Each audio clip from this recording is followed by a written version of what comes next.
Hello, this is Julian with Coffee Reviews, and today we'll be reviewing the La Papaya wash processed Ecuador from Mazelab Coffee. And there's the box right there. And Mazelab, based out of Prague, Czech Republic. And this coffee was featured in a recent blind taste test rankings video where it finished 4th place out of 6 Mazelab coffees on that day. And if you watched that video, then you saw that I was essentially able to pick this coffee out from that lineup largely by process of elimination, as this coffee didn't stand out too much in comparison to some of the other coffees that were featured in that video. That being said, going into these Mazelab reviews, this is the coffee that I was by far the most excited about, largely because it is of course a wash processed mejorado, but the second reason being that I have had great success with coffees, La Papaya coffees overall. So it'll definitely be interesting to see how this one turned out, as this right here is day 57.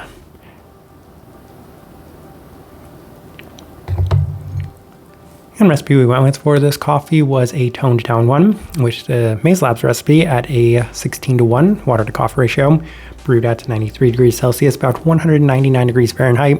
And I like this one best through the Chemex, which does indicate a more medium grind. Roast profile for this coffee, as mentioned up to this point, none of these Mazelab coffees were particularly light, and this one actually did feel a little bit more on the developed side of things when it came to the Mazelab coffees that we will be reviewing. So even though for the most part we've aligned them with being on a more medium light side of things, I can say that the development of this one is a little further along than that label as well. So for the most part, we will identify this one as being on the more developed side of that medium light by most standards and metrics. With all that out of the way, let's go and start discussing this coffee. Day 28, which was of course the blind taste test day, and as mentioned, this coffee really did not seem to stand out in comparison to some of the other coffees on that table, as it was essentially narrowed down largely because it didn't offer the same sort of florality or brightness as some of the other coffees that were featured on that day. Still a nice level of sweetness, but I did feel like this coffee might benefit from an isolated setting, and I've said this with coffees that were previously featured in other blind taste test videos. After the blind taste test, I do go and try each coffee individually, so of course we can take the notes for them, and this coffee still at that moment didn't stand out as offering anything particularly unique, as this one felt pretty generic on that first impression, but I was curious to see if maybe some adjustments or maybe some time would help this coffee. Day 31. Through the Chemex, and there was a similar sentiment to that first experience, as the coffee felt a little bit more tame with a majority of the characteristics coming through in the finish, largely a sugary quality to go with a more subtle peachy characteristic, but the focus for the most part has been on a citric base, and I do know that the first note they have listed on here is lime acidity, so in theory, now that I'm thinking about it, I do think that maybe the notes they have listed on their coffee is acidity and brightness first is the first thing, and then they have the sweetness second, so that could just be what happened. It doesn't necessarily mean that it's much more citric forward, but for me, the citrus has been the base of this coffee. Day 37 through the UFO brewer, and the coffee was the least impressive it had been to this point, offering less definition to an already not necessarily clean experience to begin with.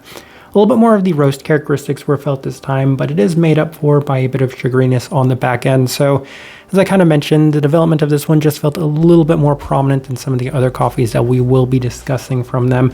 And as a result, it did seem to hinder this experience. But as of this moment, as I'm kind of thinking through the reviews that we've done of Mazelab up to this point, we haven't necessarily enjoyed any of them through the UFO brewer, as we have seemed to struggled with brewing this coffee through that brew method.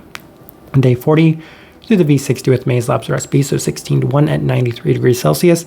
And there were mixed results on this day as well, as it does feel slightly cleaner, offering better definition to the peachiness of it with more of the classic mejorado sweetness, all of which was presented in a slightly toned down sense, but as a result, there was a slight bit of the roastiness felt, and less so than in comparison to the previous day, but for the most part, it continues to remain just okay otherwise.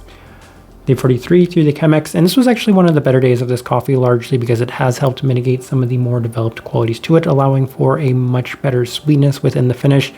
A little generic otherwise, as there are still plenty of struggles with this coffee, as we can't seem to get it to the point where maybe it's mostly peach forward, mostly sugary forward, mostly that kind of caramelized, honeyed aspect that's abundant in so many mejorado coffees. Day 46.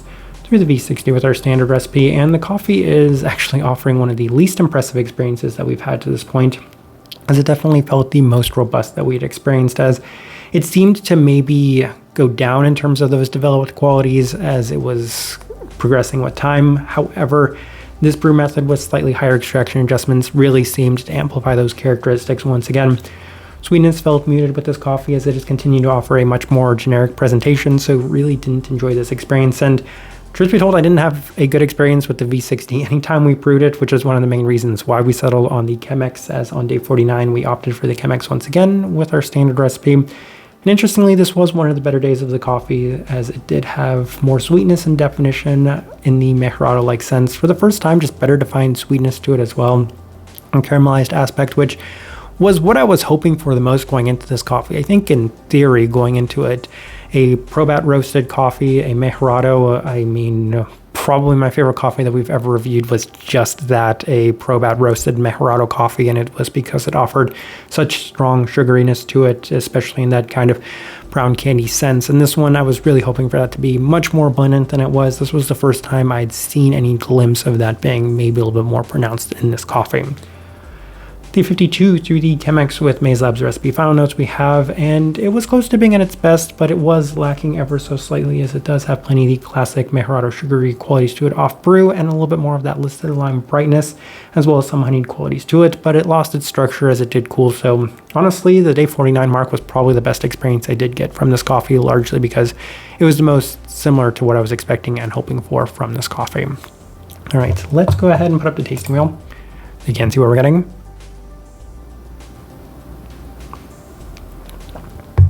And we have 3 level 4s. Let's go through those, and we will start with the cleanliness level 4. This one, despite the fact that it did have that smoky characteristic, I might as well just discuss these two things alongside each other. It was clean level 4 by default, largely because that's the only thing that could have really hindered the overall experience of this coffee. But in comparison to the Kenyan coffee, which had a strong vegetal quality, or the Peruvian coffee, which had a strong fermenty heaviness to it, this one, in comparison to those, was cleaner. The only thing that really hindered it was a slight bit of roast development to this coffee, and that's why the smokiness did score at the level 2. Outside of that, though, it's pretty straightforward for a wash-processed coffee. It has enough cleanliness to reach the level 4 mark, though. It was at times in jeopardy, especially on some of the earlier days, especially the UFO Brewer Day, as this one wasn't necessarily the cleanest wash-processed coffee we've ever had. Finish level 4.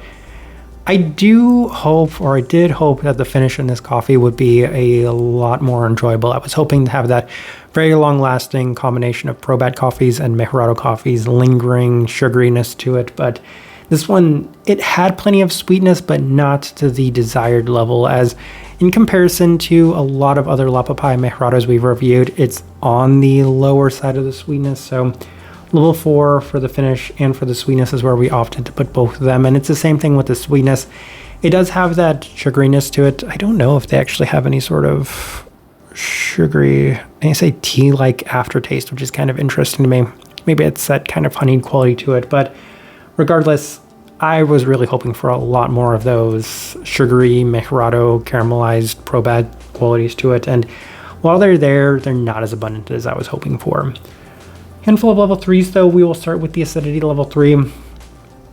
Yeah, they do have that lime brightness to it. I can see that citric brightness. This is typical of what we get from Mejorado coffees, though. Always somewhere between that 3 and the 4 mark. This one closer to that 3. I don't think that's too much of a surprise, given all the characteristics involved in this coffee. Florality level 3. I mentioned that there is that honey and floral quality that's pretty prominent within so many Mejorado coffees, so that's where we opted to put that. Citrus fruit level 3, even with that lime brightness that they have listed on here, I see it. There's the citric base. It's not quite as abundant as maybe I was expecting going into it, though the fruit characteristics usually aren't that overly abundant when it comes to Mejorado coffees. So level 3, I guess not surprising in hindsight. Stone fruit level 3. When I saw the peach note listed on here, I was really hoping that that would be amplified too, as we have had some pretty peachy Mejorados in the past, but this one wasn't one of them. Level 3, a little bit more moderate in that sense. Caramel level 3, definitely got that nice caramelized sweetness on one day. Outside of that, a little bit more on the sugary side of things, and that honeyed sweetness. So all of those things kind of do come into play with us scoring the caramel at that level 4 mark.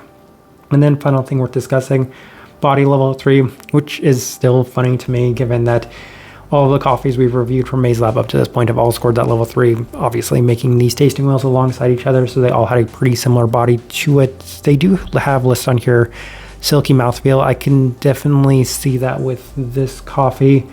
That's also typical when it comes to Mejorado coffee. Somewhere between the 2 and the 3 is where we usually score them. So as I'm looking at this tasting wheel, I do think it is a pretty good representation of what I was getting from this coffee. All right, so my overall thoughts and impressions of this coffee.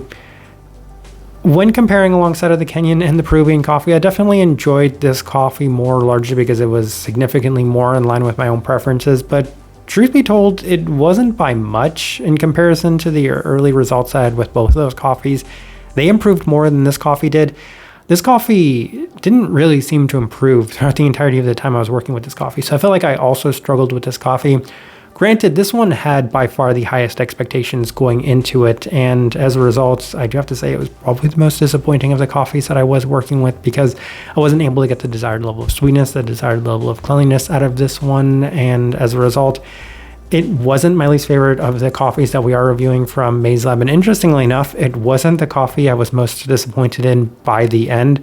There were some highlights and positives to this coffee, especially that day 49 mark, as it does have Mejorado qualities and characteristics to it. They're just maybe not as abundant as I would hope for. And given that Mejorado coffees are probably the ones that I have the second highest standards for outside of Panamanian Geishas, it just didn't live up to those expectations, especially given just how much success I've had with La Papaya coffees overall as well. The type of person I would suggest this coffee to. I feel like this one has a little bit more toned down of a Mejorado experience. So if you've ever had them in the past and you've said that you would like these same sort of qualities and characteristics, just maybe a little bit less intense. And this one's pretty good in that regard, as it does still have plenty of sweetness. It does still have a little bit of cleanliness. I do have to continue to point towards the development of this coffee, given that it just has a little bit more of that in comparison to a lot of the coffees that we do review on this channel. The fruit qualities are also going to be a little bit more muted and toned down alongside of the brightness. So just a much more tame presentation of coffees like this is. I can tell that this is a Mejorado. I just wanted it to act a little bit more like it than it did. For the most part, I think that's kind of the best direction I can point somebody towards on this one, and also the best way I can leave this review. If you by chance had an opportunity to try this coffee, I'd love to know your thoughts and impressions of it as well. If you're enjoying the content, give this video a like, subscribe if you're not already subscribed. This right here has been a review of the La Papaya wash processed Ecuador from Mazelab Coffee. Thank you for watching.